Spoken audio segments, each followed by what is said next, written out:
Hi, I'm Rex Black, President of RBCS. Welcome to the RBCS YouTube channel. Hey, I hope you enjoy all these free resources that are available here. And do us one favor. We need to keep the lights on and we need your help to do that. So, when you need testing and quality related services, training, consulting, expert services, you name it, let us be one of the bidders on that next job. We don't expect to get all of your business, but we'd like to get a chance. Thanks and enjoy the shows. Good morning. Morning. You look great and dressed in what you're going to be. Awesome. My name is Mrs. Becker, and this is Mr. Black, and we are Charlotte Black's parents. And we are here to talk to you a little bit about a kind of work that you might not know about, or you might, I don't know. How many of you guys have or have ever used a camera, a digital camera? Okay. How about a cell phone? Okay. How about you riding cars? Have you ever been on an airplane? Have you ever used a Nintendo DS or a Wii or a PlayStation? We know your audience. Yes. I used the Wii and Nintendo. What do all of those things have in common? Wires. What else? Batteries. Electrical systems. What else? Something that you have in your... Right? You know what they all have in common? You know what they're all built on? Pipes, wires. They're all built on computers and computer software. All of those things have computers inside of them. That's right, your camera, your phone, your car, they all have computers inside of them. Somewhere way back before you buy those things, somebody comes up with an idea to build it, and some people put it together, put all the pieces together, and then they don't just put it right on the shelf. What has to happen is somebody needs to go in and make sure that all of those things work as they're intended to, how they're supposed to. Make sure that your Nintendo operates the way it's supposed to. Make sure your PlayStation joystick goes up when you push it up, goes down when you push it down, and goes right when you push it right. Make sure that the car turns right when you tell it to turn right and the air conditioning turns on when it's supposed to. The people that check all that are testing it, and that's what we do. We do software testing and quality assurance. Take out the quality assurance, that might be hard to remember. We test it. Things weren't always built on computers. You guys know what this is? Does anybody have a phone like this in their house? Like this kind that you have to dial? I have like a silver one. Like this? I have seen them. You can buy them now. They're called retro. About 25 years ago, this was the only kind of phone. And was this built on a computer? No. Does anybody know what this is? A camera. It's about an 80-year-old camera. Is this built on a computer? No. We didn't have computers back then. They didn't have computers back then. Inside of this are wheels and gadgets and things that make it take a picture. You would probably have to hold down a button for about 2 minutes to actually take a picture. Okay, right? But now everything's built on a computer. And they all have to be checked and tested before they're sold in the store. And that's what we do. And I'm going to let Mr. Black tell you a little bit more about that. So, you guys know who this is, huh? Scorpion. Yeah, don't like scorpions. Anybody ever had a scorpion in your house? You ever had to get stung by a scorpion? Yeah, it hurts, right? So this is a bug, right? We call these guys bugs. Okay. Now we also talk about bugs in computers, okay? But they're not really bugs. It's not like there are little scorpions crawling around inside your computer when it doesn't work. What happens is programmers make mistakes. When they make mistakes, they put in these things we call bugs in the software. So what our company does is hunt for bugs. So let's see an example of a bug. Next slide and the video, please.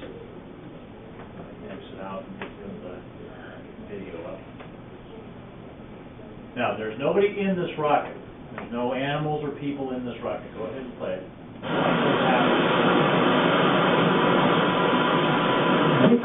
Stop the Area 5 rocket. Stop. See it tipping over? And they had to blow it up. Because they let it fly. When it tipped over like that, they had no idea where it would come down. It might have come down on people in the first place. Okay? So, why did that happen? Why did the thing tip over? It tipped over because it had a bug. Okay? Does anybody know the story about the Area 5? How? Yeah? You do? Yep. It had a problem in talking inside of it, right?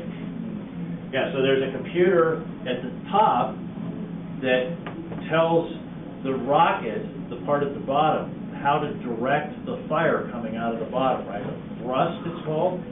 Yeah, there's a little nozzle. You ever seen the space shuttle take off? There's those little nozzles on the bottom that can kind of move around. Those nozzles are being moved by a computer to control the exact path called the trajectory, okay? And so there's a computer down at the bottom controlling the nozzle. There's a computer up at the top that's saying, okay, what do I need to do to adjust the trajectory, the path, to make sure that I'm flying the right way? The computer up at the top sent a message down to the computer at the bottom that the computer at the bottom didn't understand. It's like if all of a sudden I started speaking Spanish or Hebrew or something to you, you don't understand those languages, you'd be saying, what? What? So that's what happened, except the computer, when it gets confused, it just does the wrong thing. So that's what happened. The computer at the bottom got confused about what to do with the nozzle. It pointed it the wrong way, the rocket tipped over, and then the people on the ground had to make it explode so that it wouldn't come down and hurt anybody. Billions of dollars of equipment lost. So that's bad. Yeah? Question? If a spark came down, it could have started a fire. It could have started a big fire. It could have injured people very badly. It is a very dangerous thing. So, you guys know where this is? Dirt. Well, dirt. It's where? Yep. It's on the moon rock. It looks kind of like the moon, but it's actually... Is it? No, it's Mars. Oh, no. Mars, right? This is the surface of Mars. The picture was taken by one of these guys, the Mars rover. Okay? Now, when they sent one of the first Mars rovers up there, it had a bug. Right? Now, this bug didn't make the rocket tip over and crash, though. This was a different kind of bug. This kind of bug caused the computer that controls the rover to stop when it gets too much information. We call this crashing. Okay? You know how at the end of a really long day at school where you've learned a lot, your brain is full, and you're like, ooh, I learned so much today. And you're kind of, that's crashing. But when a computer crashes, it just stops. Okay? So that's what happened. And they had to try to fix it remotely. Now, they were able to get it fixed, but it's very difficult to fix a computer from a long way away. It's much better to make sure it's going to work properly first. Sure, you had a question? My DSi, it turns off all the stuff. Turns off all of a sudden. That's a bug. That's right. Very good. You had a question too? It's like when you're trying to do something and it doesn't go well and you get confused and you can't figure out how to fix it, you just want to stop it. Yeah, it's a crash too. Yes, you had a question. What if a bug is in your house and it like flies out the door and lands on the wrong bug?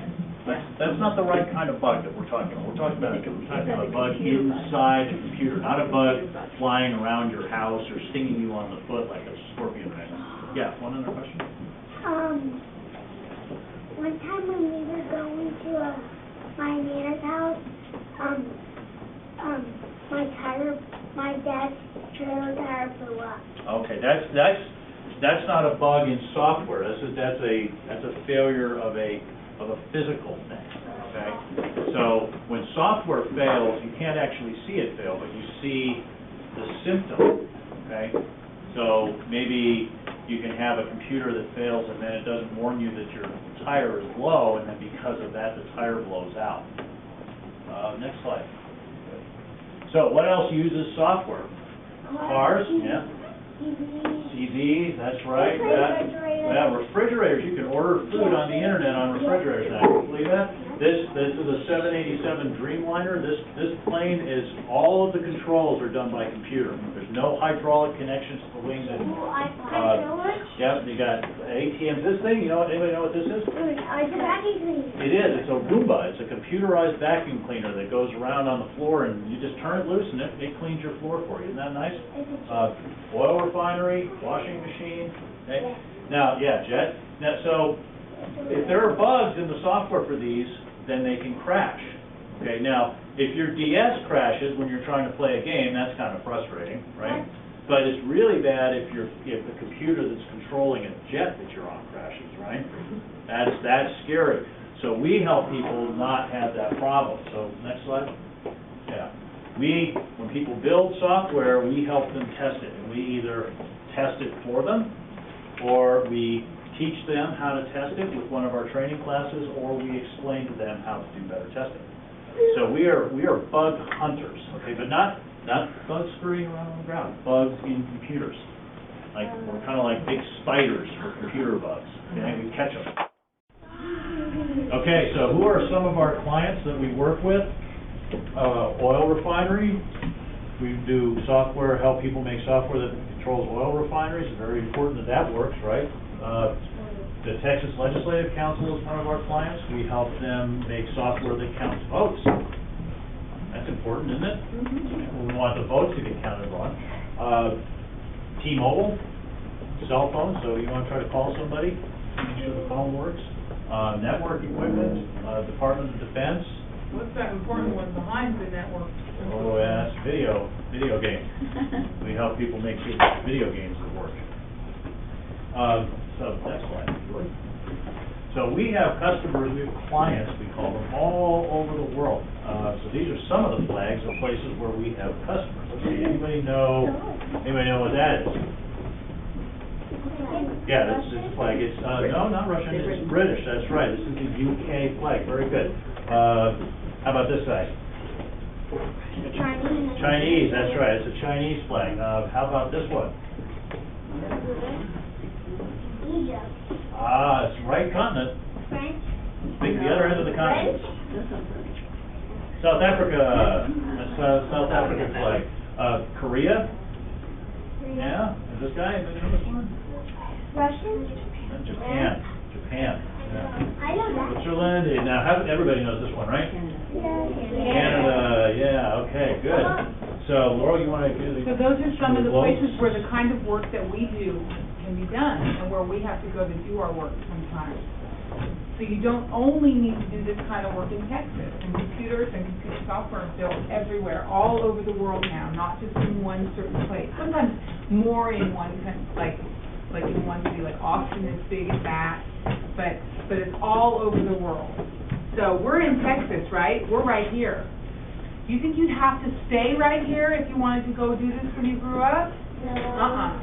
If I took the biggest drill in the whole entire universe, and it doesn't really exist, but I drilled right through the center of the earth from Texas, we could end up on the other side of the earth in Australia and New Zealand. And you could end up there if you did this kind of work, because we do a lot of our work there. In Australia, New Zealand, Japan, Taiwan, China, Malaysia, the Philippines, Brazil, all over the world. Question here in the front? What do you have to do with your job? About to get to that. I'm going to explain that in just a minute. It was like we had asked you to ask that question. That was very good. I got a question, Bill. Let me go through this real quickly, and then we'll get to the part about what to do to get the job. Anybody know where this is? New York. Everybody thinks it's New York. Because it looks like the Brooklyn Bridge. Yeah, where do you think? Disney. No, but you know what? It sounds like that. This is Sydney, in Australia. This is called the Harbour Bridge. They also call it the coat hanger, see, because it kind of looks like a coat hanger. So I got to do some work down there in Sydney, a number of times actually. I'm standing right here taking this picture at night, and right this way, you can imagine right over here is the Sydney Opera House. You ever seen the Sydney Opera House? It looks like sails, kind of the famous image of Sydney. So we got to do that. Next slide. Anybody know where this is? Asia? No, it's not Asia. Japan. No. Japan. Look at these mountains. Canada. It's actually New Zealand. Oh. Okay, this is Wellington, New Zealand. We have an office down here, and this is, see how windy it is? There's all this waves on the bay here. It's pretty deep bay, yeah, it is. They can bring really big boats in here. Next slide, please. Yeah, now there's me here standing with a couple of colleagues of mine in Korea about this Korean language here. I'm about to give a presentation to some people in Korea, and here's me giving a presentation to people in China. This is in Guangzhou, China. When they spoke in English, I did, yeah. When they spoke in Chinese, I'm afraid I didn't. Now, something else that I do when I'm not going around the world teaching classes or consulting with clients, I write books. Okay, so I've written 6 books. Here are some of them. This is the first book I wrote, called Managing the Testing Process. This is a special South Asian edition. This is for the Indian market. So they use really thin paper there to try to keep the cost down. And then this one, same book. What's the title on that book? Can we read Does the anybody title? really read that? We're gonna take a test on that later. No. Everybody get that title. Uh-oh, you don't know the title? Read it. In Japanese. It is in Japanese, that's right. You're the first person to guess that right. That's great. Yeah, that's in Japanese. So somebody took my book and I wrote the book and they translated it into Japanese, and I can't read my own book. Japanese. Hopefully transcribed it correctly. You can see the book. You guys can pass the book around if you want to take a look at it. That's So fine. he wrote the book, I wrote the and book, somebody who someone knew Japanese read it and then wrote it again in Japanese.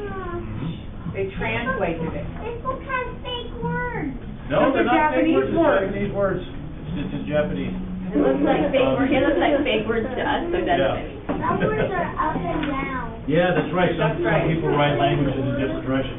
So, to get back to this question, if you think this sounds like fun, to write books and to travel around the world and work with people on finding software bugs, what do you need?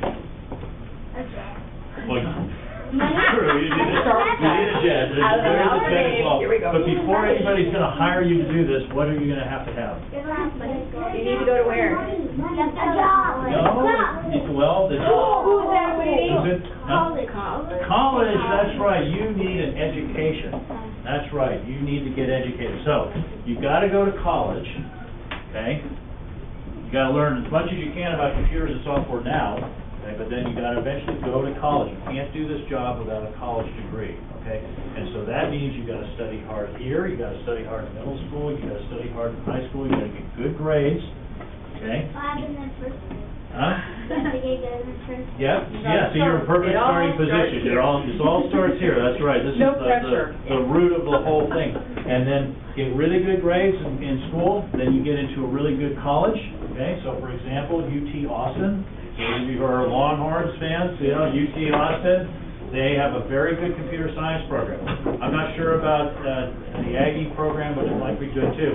But there are a lot of good computer science programs, or maybe if you want, you could actually go to school somewhere else, like in Australia or New Zealand or something. You know, a lot of options here, but you've got to go to college. And you should try to learn a foreign language, okay?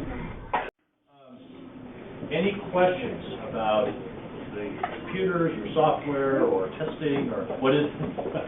Everybody has questions about this guy. This is a sculpture in the Vatican Museum in Rome of a surprised guy. See, look how surprised he is. Ooh. So maybe you are surprised by what you've heard and you have questions for me about the presentation from Laurel. So do you have any questions? What's the president?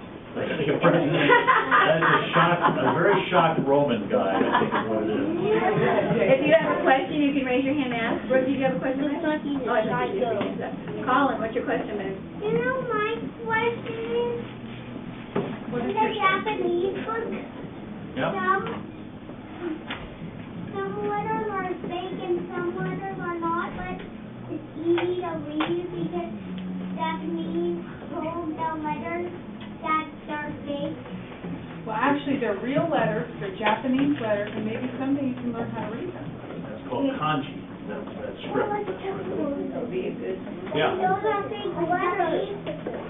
The Japanese people know how to read that, If yeah. you were in Japanese first grade, that's what you would be learning. You would be learning how to read like that. And then they would be looking at your book, like the little old lady who swallowed a bat would be saying, ooh, those are fake letters. That's because that's what they learn, that's how they learn how to read. But if you can speak both languages, guess what? You can read this book in English, and you can read this book And in you can get Japanese. jobs. Get jobs all over the world. So learn some other languages, because this is getting to be a really global world from a business point of view, and the more languages you can learn, especially like Chinese and Spanish, the better shape you'll be in if you want to have a job like that. You have a question? Pardon me? How many places? I've lost count. I tried actually once to go through and count up all the different countries I had visited for a application for a particular kind of visa, and I lost count. We have done business on 7 continents. 6 continents. We don't have any. There's only We don't. 7 continents. Yeah, and since there's nothing but penguins down in Antarctica, and penguins don't use computers, and I don't think we're ever going to have any customers there. But thank you, guys. Well, we have one more Oh, one question more here. question. How many languages do I speak? I wish I spoke more. I speak English, I speak some Spanish, and I speak a little bit of Hebrew from when I was working in Israel. But I wish I had learned Chinese when I was working in Taiwan. If you ever get an opportunity to learn Chinese, take it, because it's going to be a really important language going forward. You had a question too? When did he start? When did I start? I started in computer business in 1983, 26 years ago. Oh, that makes me an old guy, huh? Yeah, I've been doing That's it for before 26. cell phones. It's not Yep. you that have gray hair. I don't have any gray hair yet. Not that I know of. All right. They can give you a moment, okay? What do we tell them? Thank Thank you. How many kids do you I have 20, and raise your hand, Ms. Moore's class. How many, or was it you? 5. You're actually just 12. I think I have 5. It's about 25. I have a bookmark for everybody, and I will give them to you, and you give them out after. That would be great. And this bookmarks are cool, they have a ruler and a magnifying. Ooh, too cool. We can use a magnifying glass as a sign. Or maybe to read some of the Japanese books. We could read small books. We could look, with the magnifying glass, we can look for bugs in our computer. Good. Okay, how about let's give them a round of applause and tell them thank you.